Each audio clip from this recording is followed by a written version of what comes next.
Hello everybody, this is Shady here, and for today's video I'm going to be doing my PlayStation 2 collection, or showing my PlayStation 2 collection.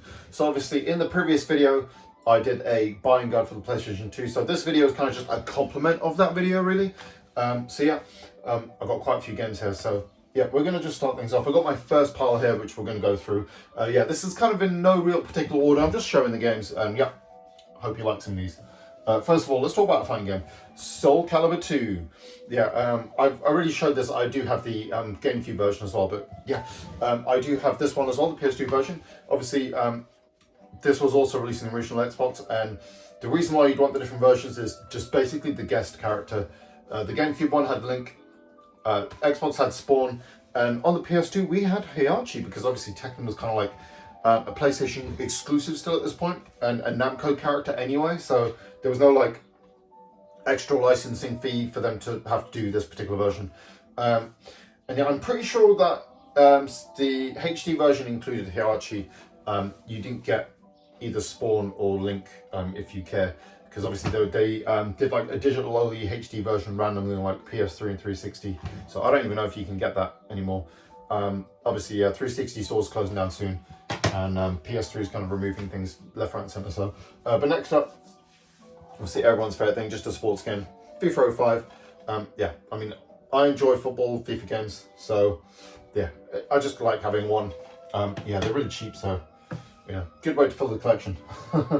Next up, Fantavision. This was a cool little launch title.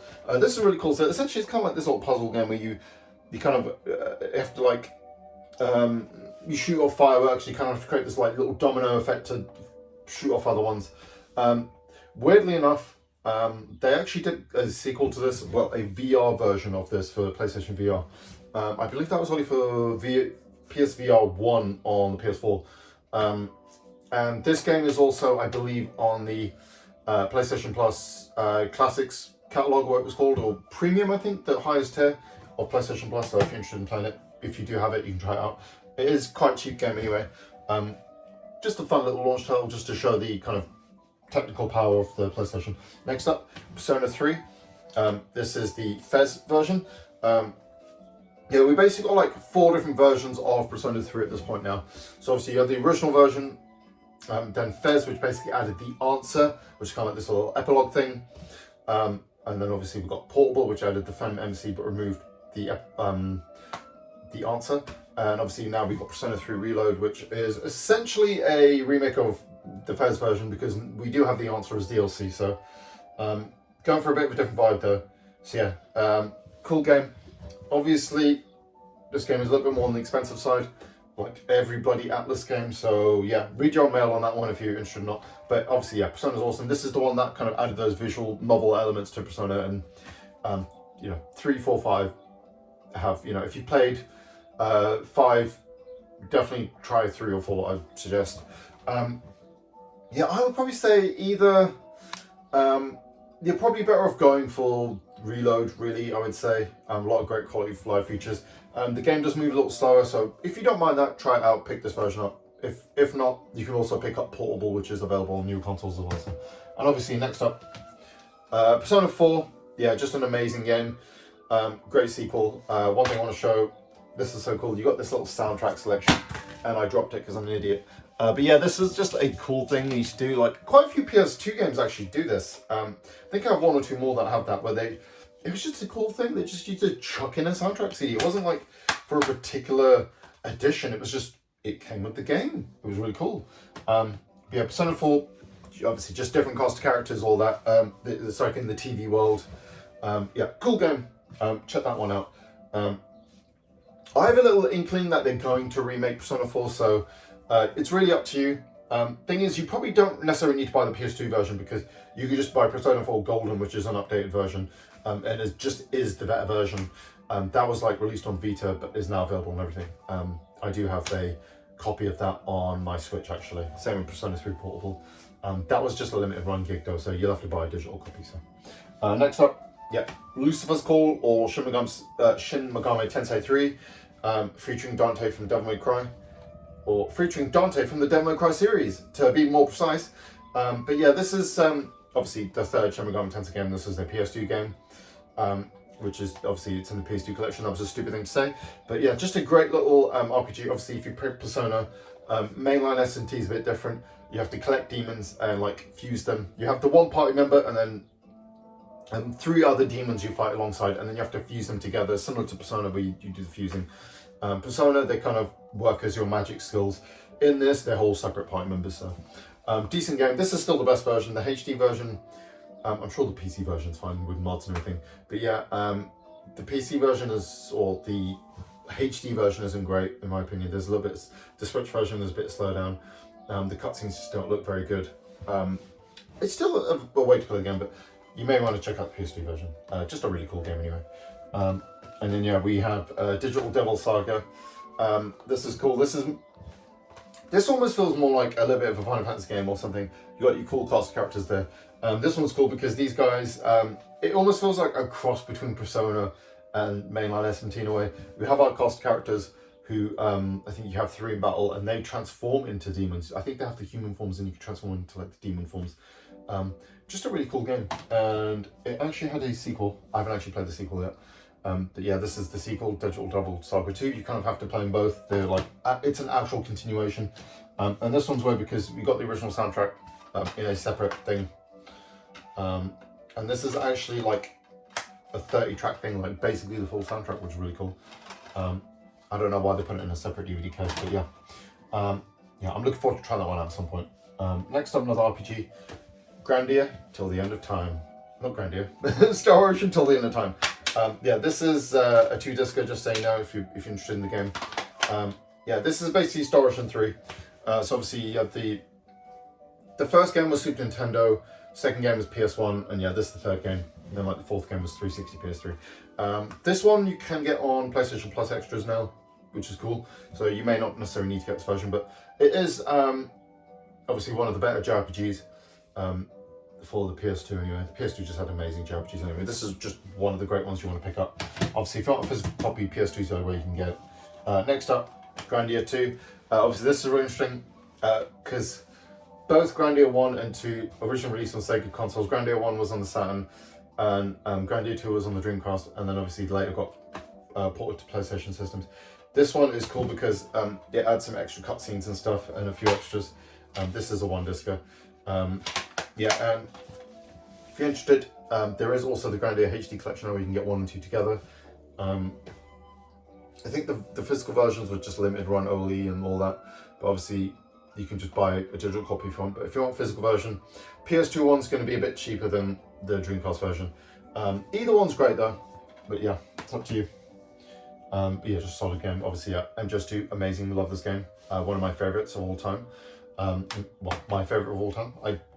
The last video I spoke a lot about it anyway. So, and then yeah, MGS3, just amazing. We're getting a full friggin' remake of this.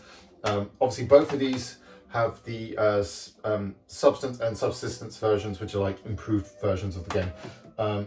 This one just added an extra disc with some cool mini games and stuff. This one, Subsistence, added a whole new camera system. There is also, you have the HD collection version, the Master Collection version, and there's a 3DS version as well. But I think Metal Gear Solid Delta will probably be out next year at some point anyway. I do actually have like the collector's edition pre-ordered from Amazon, which is cool. But yeah, I'm so excited for the remake. But the original's still worth playing. I would say give the original a go. Yeah, and you don't necessarily need to have the PS2 version, but yeah, you can pick it up. Obviously, yeah, this one's just on a single disc. Yeah, I remember when I got this game for the first time. It's just so cool. Obviously, it's set during this is like the prequel where we play as Big Boss, but unlike a lot of prequels, it's actually awesome. And yeah, they have the whole camo system, the whole survival system with having to hunt animals and manage your stamina. And yeah, Kojima he gets all these great systemic elements, doesn't he, in his games? Just really interesting, quirky things. But yeah, this is the first one to add those slightly more systemic elements, which we'd see more of, really the combination of which we'd see in MGS5. But yeah, it's a really good game. Definitely worth playing. Next up, Resident Evil game, Resident Evil Code Veronica X. Just an amazing game. And obviously this one, as you can see, features the demo for the first Devil May Cry. The demo, basically, you're just playing as, I think you just do the first mission or two or something. But yeah, this game's awesome. Code Veronica X obviously is an updated version of Code Veronica. This was originally a Dreamcast game, was then ported to the PS2, as you can see here, and added some extra cutscenes and few extra modes and stuff.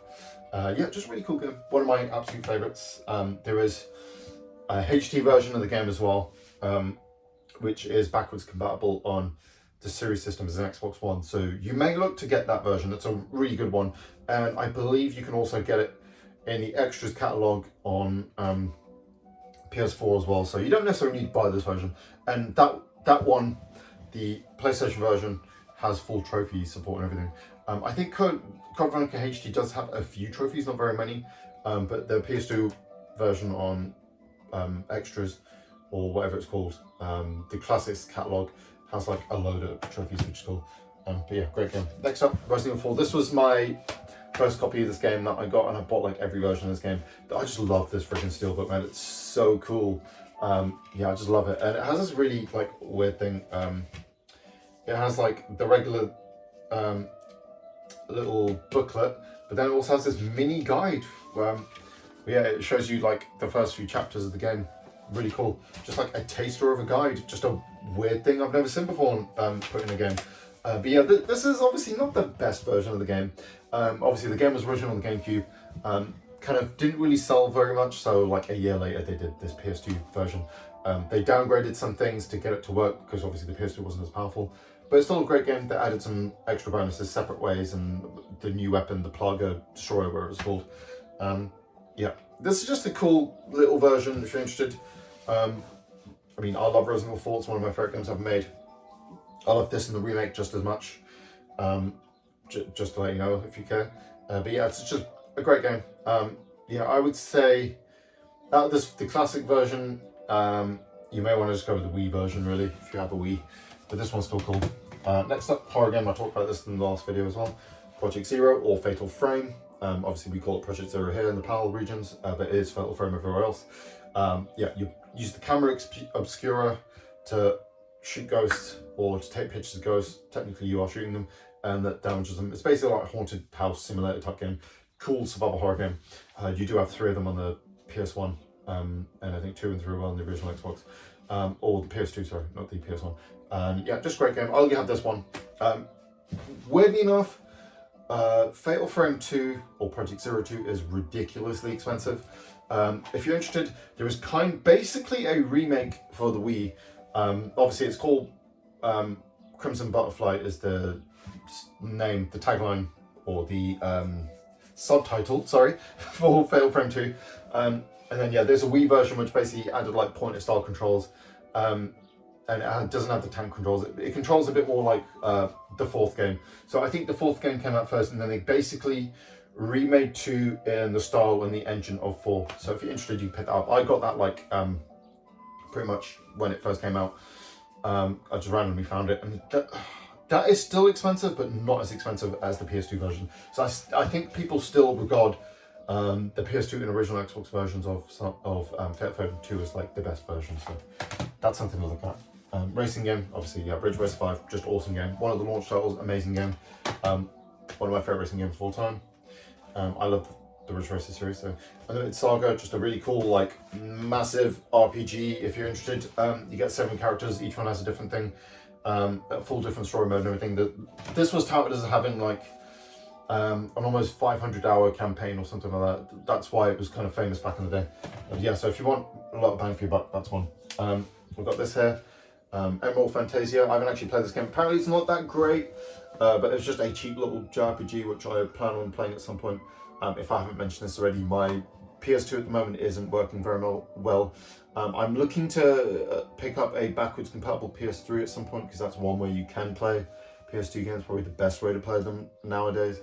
And when I do that, I'm going to go through a lot of these awesome PS2 games that I have. Next up, Kingdom Hearts 2. This is still the copy I got day one. It's got the cool trendy cover. Yeah, I just love this game. This is like one of my favorite games ever. Yeah, the Kingdom Hearts series is cool as hell. I haven't played them all yet. I still haven't played 3 yet. And a few of the side games like Dream Drop Distance and a couple other ones. But the ones I've played are awesome. And yeah, I just love this one. Yeah, just cool. You know, basically Square Enix meets Disney. You know, essentially, yeah, It's really Final Fantasy cross Disney. That's the best way to describe it, because you have some Final Fantasy characters, you have some Disney characters. If you look on the back there, yeah, you even have like Jack Sparrow and people like that in it, and Mickey and Donald and everyone. Just a fun little action RPG. Next up, let's start with this one. Horror games. Silent Hill 2. Just awesome game. Getting a remake this year. Another one of Konami's games getting a remake. This is the cool version that opens up. You get this cool DVD with it, with like a making of. Yeah, this is obviously missing its missing the little booklet and everything, but it's still cool. A little tattered, but unfortunately, it's hard to find this particular version that's not in good condition. I bought it in kind of bad condition. And then you do also, there is like I think the Platinum Hits version, or there's like a second version of this game that has this extra story. And then the regular version on the original Xbox just includes that. It's basically this little story with Mary, or Marie. I can't remember what it's called, but it's like a little bonus thing you can do. And obviously after Silent Hill 2, we had Silent Hill 3, which I freaking love. Completely overhated game. Really great sequel, just still looks beautiful to this day. Like, this game proves that art direction goes above anything else, because yeah, if you just have great art direction, you know, a game can be timeless. You know, look at things like Wind Waker as well. All sorts of great games like that. Someone put up on Twitter recently, I saw someone put up a picture of this one image early on where we first see Heather, because obviously in this game we're playing as Heather. She's the girl from Silent Hill 1 when she grows up. And you just see her sitting in this cafe, and you see the blades of the blind with the lighting effect, and it just looks friggin' amazing, and how they managed to pull that off on the PS2 is amazing. But yeah, just play the game anyway, it's awesome. Play all of the Silent Hill games. Yeah, Silent Hill 4, the last like truly great Silent Hill game in my opinion. I know this gets a bit of a bad rep, but I think it's worth playing. Don't listen to the hate, give the game a go.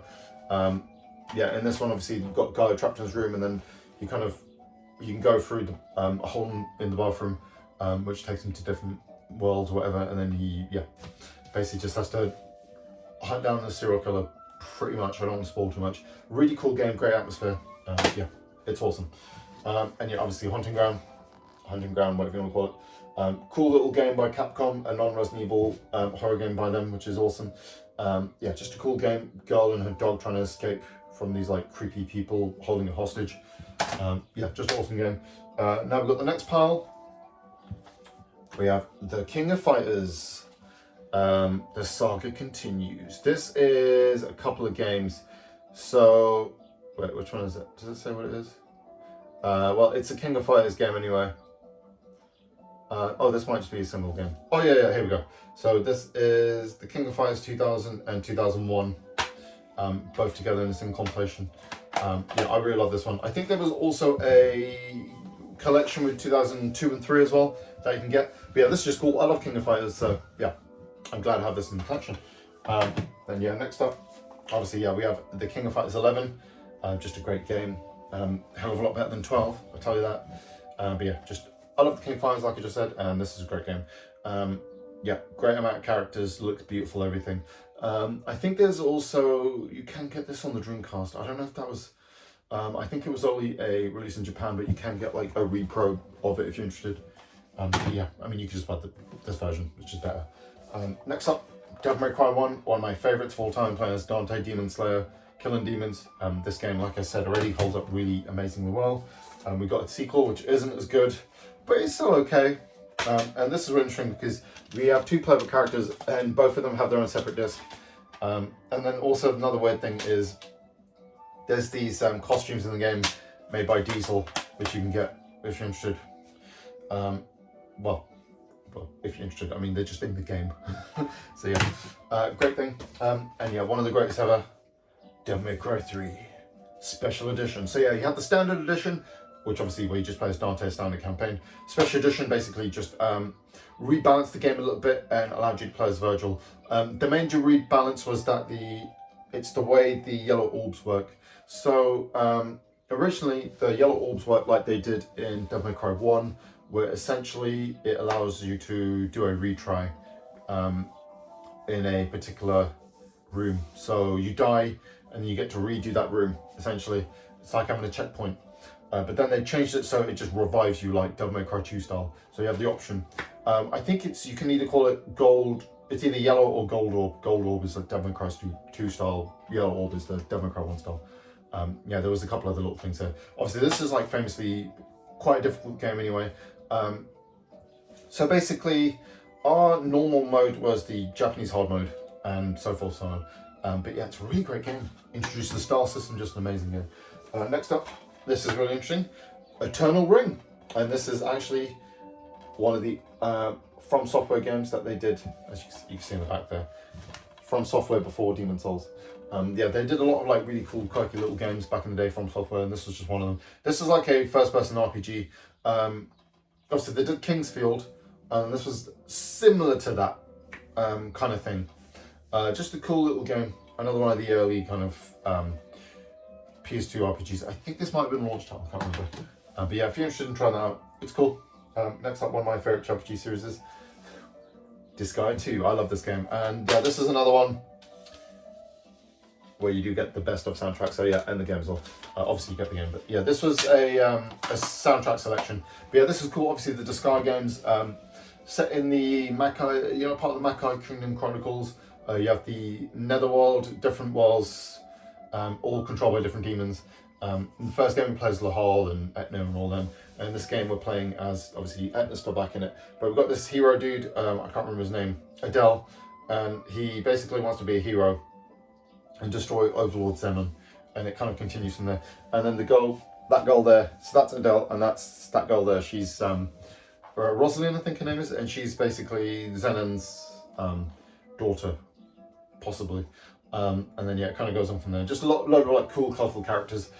What's really funny is it's like it has a childish look, but it's like more adult kind of humour. But yeah, it's a great game. It's a massive tactical RPG. You're gonna get tons of fun out of it.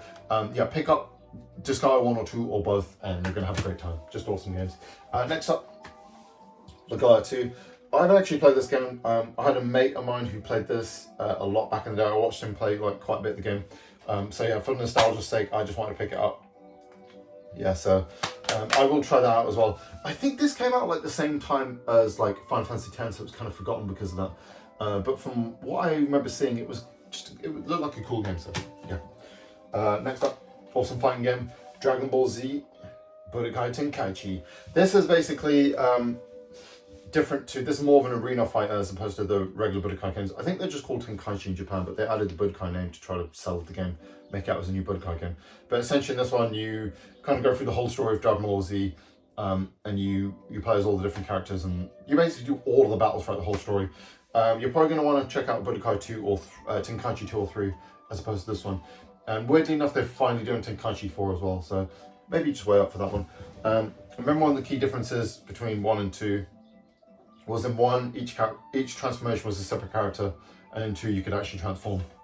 So that's one of the big differences. But yeah, cool game. Next up, one of my favorite RPGs, Valkyrie Profile 2. Yeah, I did a whole video just talking about the Valkyrie series. It's one of my favorites. I love this game. It's incredibly hard though. Obviously, this is a sequel to the first game, so we're playing as the Valkyrie Samaria. That's why it's called Valkyrie Profile 2 Samaria. She's kind of taken, that's her there, and she's taken over this girl, Alice, whatever her name is, I think. Taken over her body, and she's kind of escaped from Odin, and she's like trying to kind of build up an army against him from what I remember. Awesome game. Like I said, it's very challenging. Next up, Zone of the Enders. This is interesting because this is a Kojima game that isn't Metal Gear. Yeah, and as you can see, this is cool because it came with a demo of Metal Gear Solid 2, and it's kind of the main reason I want to pick this game up. But what people don't realize is the game's actually awesome. We're playing as this kid who is in control of like this mech thing, and he kind of has to fight off these other people. There's also a sequel to this as well if you're interested. So in the end there's 2 if you want to try that out. And yeah, the demo is cool as well. We basically get to play the tanker section, or most of the tanker section, up to like the Olga fight of MGS2, which is cool. But yeah, what's also interesting is I remember when they did the HD collection of Zone of the Enders, which included 1 and 2, they included a demo for Metal Gear Rising Revengeance as a cool nod to this, which is cool. I said cool like 20 times there, but I mean that's cool that I said cool because it's all cool, right? Next up, yeah, this I haven't played this yet, but this is like a famously bad game. It's a Space Invaders game that's meant to be like grim, dark. And yeah, it still plays kind of like a Space Invaders game. You have the dude at the bottom shooting guys coming down. But yeah, it's just a really like interesting thing. But yeah, it's trying to make it into more of a serious thing, like they're coming, they're invading our planet, we have to fight them back. But yeah, you have a story mode and a survival mode, and the survival mode is a 2-player thing. I mainly got this because when I see my mate next, who whenever he comes around or I'll go around, we always just spend the night playing just a random game, and I want to play this with him. So. But yeah, next up, one of my favorites, Guilty Gear X2 Reload. This is a fighting game, obviously, about Guilty Gear X the original Guilty Gear was on the PlayStation, and then the X version was like the next series up or something like that. So yeah, Guilty Gear X2 Reload. This is like the complete version of Guilty Gear X2 essentially. The Reload thing is basically the improved version. So you've got a couple extra characters and some new stuff. But yeah, this game's just awesome. I used to play the hell out of this back in the day. Obviously, if you played Blaze Blue, that was kind of like the successor to this. And obviously now we have Guilty Gear Strive and all that. Maybe check this one out as well. I think there was one called Guilty Gear X Reload or Core, Ascent Core or something like that. There was like, you got one on the PSP and the Wii of all places, and I think that version may have also come to the PS2. But yeah, this is the one I always remember. Obviously, yeah, you got Cell Padawan, you got Aino, and some other cool characters. And yeah, I just remember there's tons of modes. You also have like a survival mode. And what I really loved about this game is it had a full friggin' story mode. Each character had their own little story that would coincide with other characters and everything. It was just so cool. There's so much content in this. That's when fighting games used to actually have bloody content. Next up, one of my absolute favorites, Duelist of the Roses. I spoke about this video. Yeah, I spoke about this. I spoke about it in another video. And yeah, it's basically the kind of sequel to Forbidden Memories. Played that game, which is the PS1 game, one of my favorites. And yeah, this one is basically a strategy RPG involving Yu-Gi-Oh! It's a Yu-Gi-Oh! Retelling of the War of the Roses, which was like the weirdest thing ever. But yeah, it's a cool game. And yeah, you also got cards. These are the 3 Magna Warriors. You've got Alpha, Gamma, Beta. So yeah, there's no Sigma Male though, or whatever. Sigma the Magna Warrior. Yeah, so we have Alpha, Beta,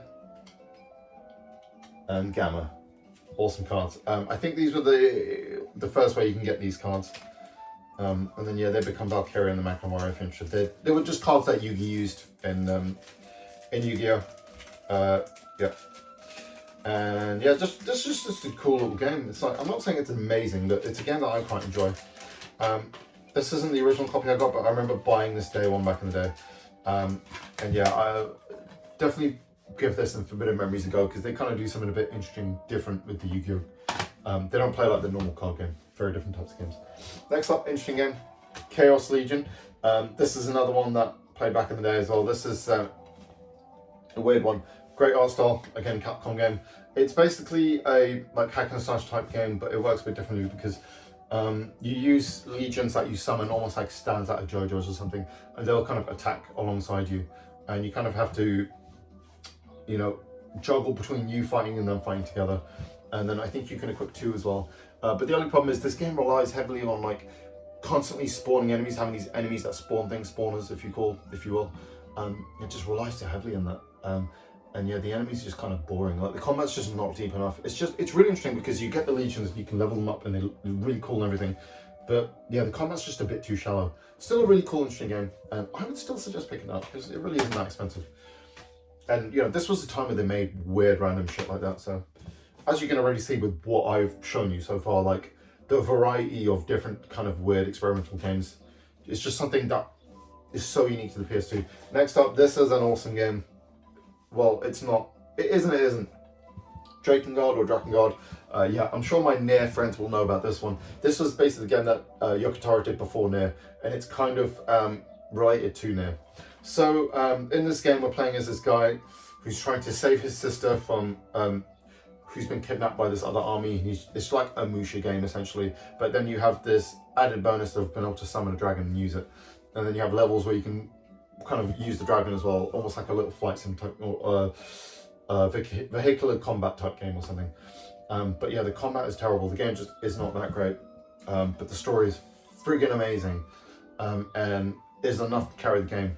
And there's kind of a joke ending in this game, or what was seen to be a joke ending, which we later find out leads into the game Nier. So if you're interested, check this out. There is also Drakengard 2, which Yokotaro had nothing to do with and isn't connected. And then we also have Drakengard 3 as well. So what's the whole timeline is awesome. So we have Drakengard 1, and then an alternate timeline. One ending goes to Drakengard 3, the other one goes into Nier. Drakengard 3 is on the PlayStation 3, by the way, and only on that at the moment. Hopefully we're going to get it remastered at some point. Whereas Nier, obviously, you have the PS3 360 version, and then there's a remaster on PS4 Xbox One.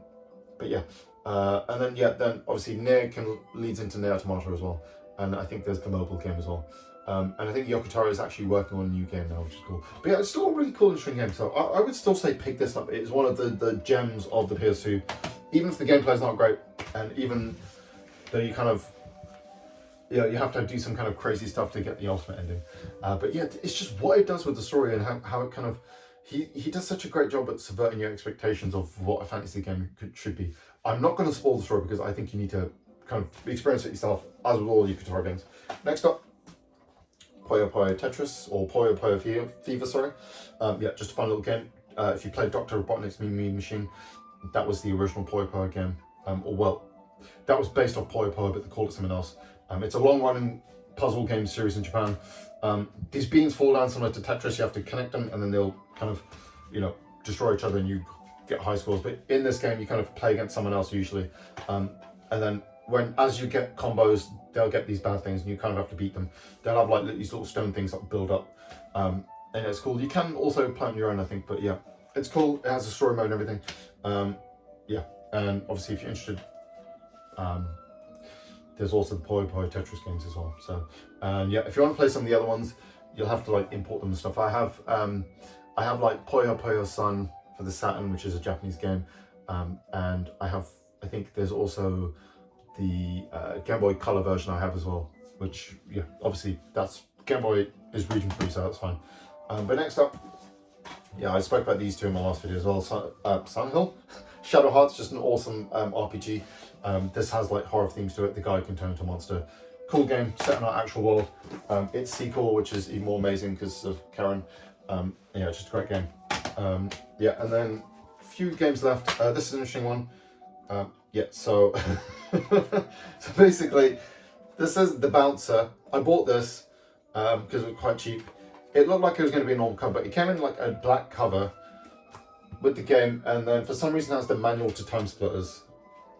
Makes no sense. But The Bouncer is just a cool little, it's another early PS2 game. It was basically a kind of brawler type game, like a 3D Streets of Rage basically. And it has just a cool kind of Square Enix style art style. And a couple of little nods to Final Fantasy. You see like a cactus and a tomberry and some other little bits like that. Next up, another one of the launch titles, Orphean Sign of the Sorcerer. Sign of Sorcery. This was like an anime, and then they also made a game as well. But this is just like a little kind of RPG sort of thing. I haven't actually played it yet, but I found it for like £1 or something. So I decided to pick it up, and it's one of the launch titles for the PS2. So if you're interested, check it out. We've got one last game now. It's an interesting one. So this is Xenosaga 2. I haven't actually played this one yet, but this is weird.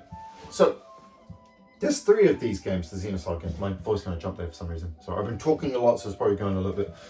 So there's 3 of these games, right? Part 1, we never got here in PAL areas. And part 3, we never got here in the PAL areas. So obviously this came out. And what they decided to do was, because we didn't get part 1, they basically made a movie, a bonus DVD, which includes basically all of the cutscenes from part 1. So you kind of have to, you can't just play part 2 and part 3. You have to have played the previous games. So you have to watch this movie of part 1 before starting part 2. And then you can't complete the story because they never give us part 3.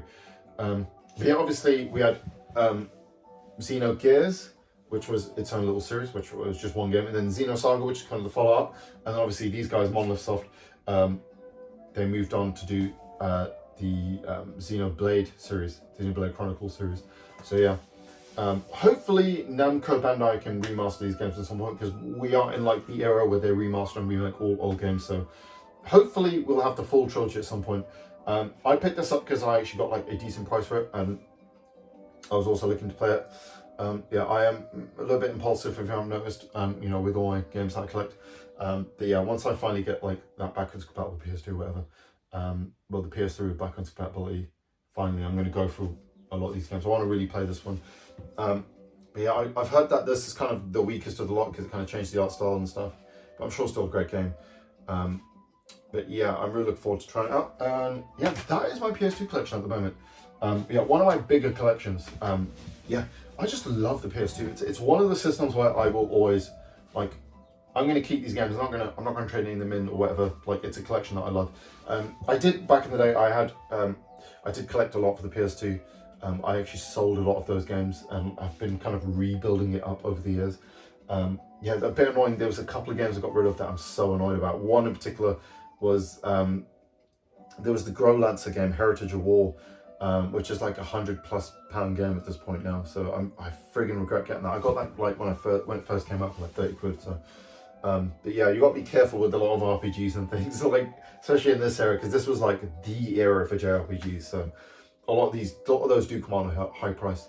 I remember there's this other YouTuber, what's his name, Chip Damage Mike, where he explained it perfectly. Like, JRPG fans, we're freaks. So when we buy these games, we don't sell them. So that's why they command a high price usually. So he's definitely right on that.